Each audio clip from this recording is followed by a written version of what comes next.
Assalamualaikum warahmatullahi wabarakatuh. Perkenalkan, nama saya Wardah Sania Nugrahaning dengan NIM 215231111 dari Prodi Perbankan Syariah kelas 2C. Di sini saya akan menceritakan sedikit tentang Perjanjian Giyanti dan terbelahnya Pulau Jawa. Perjanjian Giyanti lahir dari sebuah kesepakatan segitiga politik antara Pakubuwana III, Pangeran Mangkubumi, dan Perserikatan Dagang Hindia Belanda yang dikenal dengan nama VOC.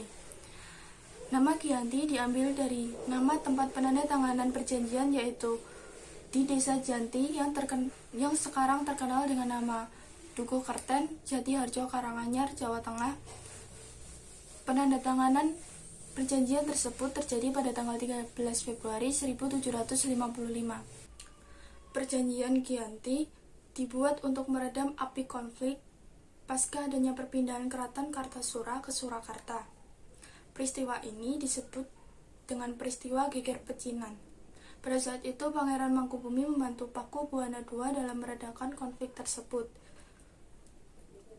Pangeran Mangkubumi kemudian mendapatkan hadiah berupa sebidang tanah dari Pakubuwana II,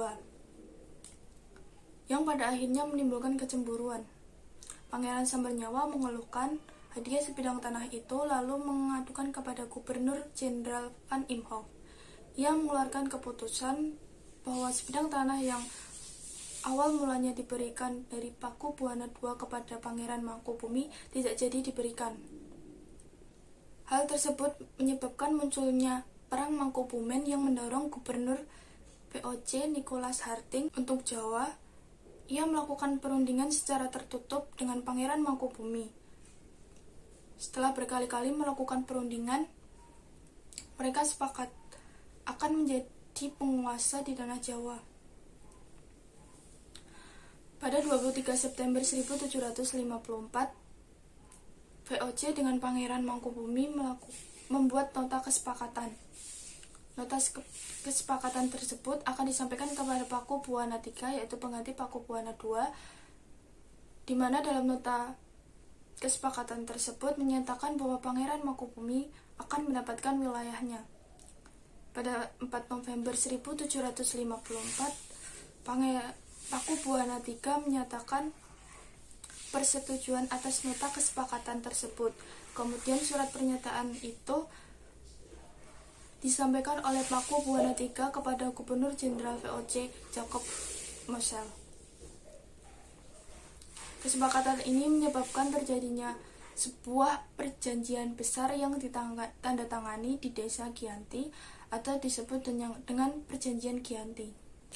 Penandatanganan Perjanjian Giyanti menjadi pangkal terbelahnya tanah Jawa menjadi dua bagian atau yang dikenal dengan istilah Palian Nagari. Hal ini menjadikan awal mula naik tahtanya Pangeran Mangkubumi di Yogyakarta sebagai Sri Sultan Hamengkubuwana I dengan gelar Senopati ing Ngaloka Sayyidin Panorogomo Khalifatullah, yang ditandatangani sejak 13 Februari 1755. Kemudian pada tanggal 15 Februari 1755 terjadi pertemuan untuk meneruskan pembagian atribut-atribut keraton seperti keris yang akan diserahkan kepada Sri Sultan Hamengkubuwana I, bahasa di mana Yogyakarta meneruskan bahasa dialek yang disebut dengan bahasa Bagongan, dan tari yang muncul dengan ciri khas masing-masing daerah.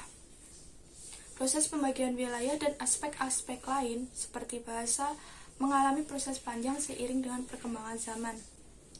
Pasca Perjanjian Giyanti, Raden Mas Said yang dahulu membantu Pangeran Mangkubumi terus melakukan pemberontakan. Pemberontakan dilakukan dengan menghubungi Pangeran Sambernyawa yang merupakan Trah Pakubuwana untuk turut menuntut hak sebagai penguasa wilayah.